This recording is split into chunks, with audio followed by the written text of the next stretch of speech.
જય માતાજી. રમેશ પ્રજાપતિ બાંબી આપનું સ્વાગત કરું છું.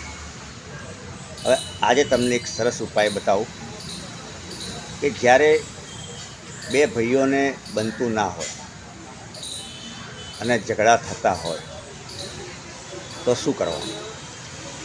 તો એના માટેનો એક બહુ સરળ અને સાદો ઉપાય છે કે સૌથી પહેલાં દર મંગળવારે હનુમાનજીના મંદિરે બુંદી ધરાવી જે તમારી યથાશક્તિ અને પછી ત્યાં લોકોને વેચી કાઢવાની પ્રસાદ અને તમારે પણ ખાવાનો.